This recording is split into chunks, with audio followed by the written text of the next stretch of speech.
What's up guys? Kumusta kayo? It's me again, Joseph Kate. So for today's video guys, let's talk about BDO JCB Lucky Cut credit card. So kapag sinabi nating GCB guys, it automatically comes into your mind na it originates from Japan. Kasi GCB stands for Japan Credit Bureau. So kaya naman, yung perks and benefits nito, karamihan is ma-enjoy nyo siya sa Japan premises. At saka pag-uusapan din natin yung perks and benefits. Sa sinabi ko pa lang yung advantages kapag kayo ay credit card holder ni BDO JCB Lucky Cut. At the same time, yung fees and charges, pag-uusapan natin kung magkano yung annual fee, and then yung application requirements, kung magkano yung income requirement. Kasi of course, kailangan yung proof of income, at the same time, yung income requirement para ma-approve kayo sa credit card application ninyo sa BDO. Pero bago yun, nais ko muna kayong imbitahan na mag-subscribe sa YouTube channel ko kung bago ka pa lang, kasi marami pa po akong i-share ng mga tutorials, knowledge, and experience of mine in the future. Kaya naman huwag niyong kalimutan mag-subscribe para updated kayo lagi sa mga vlogs na i-upload ko. Yun lang po at sobrang maraming salamat po. Then as you can see guys, GCB Lucky Cut, experience prosperity and good fortune. Great savings on daily spend. Enjoy your around deals, instant savings, and premium offers from our merchant partners nationwide. Earn peso rewards on your spend. Receive peso points for your everyday, everywhere purchases. So kung magtatanong kayo guys kung paano mag-earn ng points sa BDO JCB Lucky Cut credit card, ito nakalagay, how do I earn points under this program? You earn 1 credit card peso point for every 1,000 pesos qualified transaction. So, bakit nga ba qualified transactions guys? Kasi bawal dito yung quasi-cash. Yung kung nag-installment kayo ng cash, bawal yon. Dapat ginamit niyo yung credit card na bumili kayo ng something sa isang store at sinwipe yung credit card niyo at na-charge, then yun yung qualified.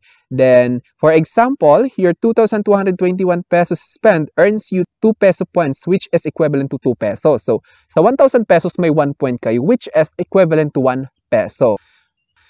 Malaking tulong din yun. Halimbawa, nakapag-spend kayo ng 200,000 o 200 pesos din yung points doon.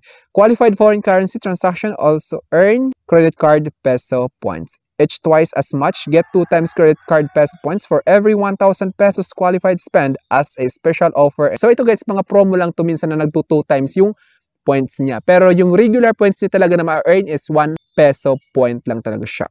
Buy now, pay later is buy now, pay later at 0% interest in over 20,000 stores nationwide. Free membership fee. Enjoy waive membership fee on the first year for you and your supplementary card holder. So, yung unang taon ng annual fee nito guys is naka-waive. Sa second year na kayo matcha-charge. Then, ngayon, pag-uusapan naman natin yung perks and benefits kung kayo ay BDO JCB Lucky Cut credit card holder ni BDO. So as you can see guys, GCB Plaza Lounge Services. Enjoy free access to GCB Plaza Lounges. Then GCB Global Wi-Fi. Stay connected whenever in Japan. With GCB Global Wi-Fi, enjoy an exclusive discount on Wi-Fi router rental. Installment programs. Choose the financing option that suits your need. Then, secure online shopping. Make shopping secure, lighter, and more enjoyable. Kasi ito may mga tightened or heightened yung security when it comes to security online shopping. Then, bills payment. Pay your bills hassle-free with charge on demand and auto charge. Then ngayon, pag-uusapan naman natin yung fees and charges at saka yung annual fee kung magkano. Nakikita nyo guys is fees and charges. Principal card membership fee is 150 pesos per month. Standard, Classic, Lucky Cut. So, ano yung Lucky Cut? Kaya naman 150 pesos. Then yung supplementary card membership fee is 75 pesos per month. Sa supplementary yun guys ha. Tapos yung principal is 150 pesos. Then monthly interest rate is 3%. Retail and cash advances transactions. So kapag nag-cash advance kayo, 3% yung ipapatong doon. Then installment availment fee is 200 pesos for every approved cash installment transaction. 250 pesos for every approved balance convert peso transaction or $10 for every approved balance convert dollar transaction. So kapag dollar, of course, dollar din yung i-charge. Then 100 pesos for every approved purchase convert peso transaction or $5 for every approved purchase convert dollar transactions. Ano nga ba ibig sabihin ng purchase convert? Halimbawa, bumili kayo, tapos gusto nyo ipa-installment, 100 pesos yung bayad doon. Tapos guys, 3,000 pataas lang yung qualified. 299 pababa, hindi siya qualified. Then, cash advance fee is 200 pesos or 3.30 US dollar. So, maliban sa cash advance fee, may 3% na interest doon sa ipapatong sa kinash advance ninyo. Ano nga ba yung cash advance, guys? Yung parang nag-withdraw kayo, parang works siya as savings, pero utang yun is because cash advance siya sa credit card ninyo. Then, late payment charge is 850 pesos or 20 US dollar or unpaid minimum amount due, whichever is lower. So, kung alin yung mas bababa.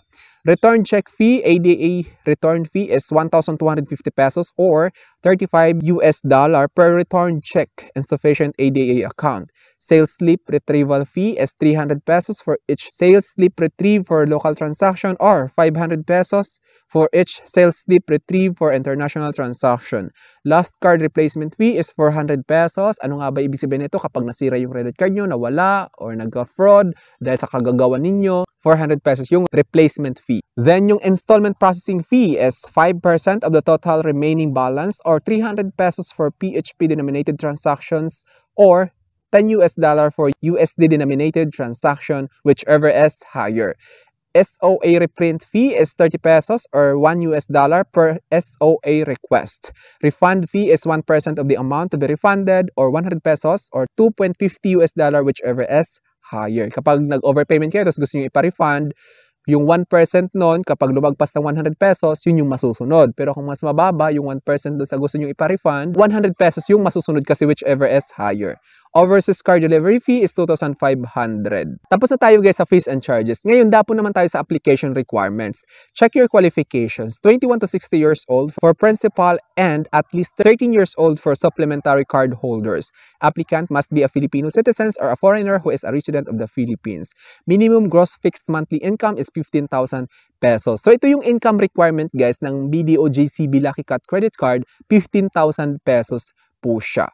Then yung application requirements pa din, yung kailangan yung i-provide proof of identification, of course hindi siya mawawala. Proof of identification for both primary and supplementary applicant, Filipino, any valid photo-bearing identification document, front and back, government-issued ID, example Philippine Identification System or PhilSys, passport, driver's license, SSS, etc. Then, sa mga supplementary applicants, guys, kung estudyante pa lang, pwede yung school ID. Then, sa foreigner naman, kung kayo ay galing sa ibang bansa, copy of employment contract or certificate of employment, letter from the embassy, if embassy official.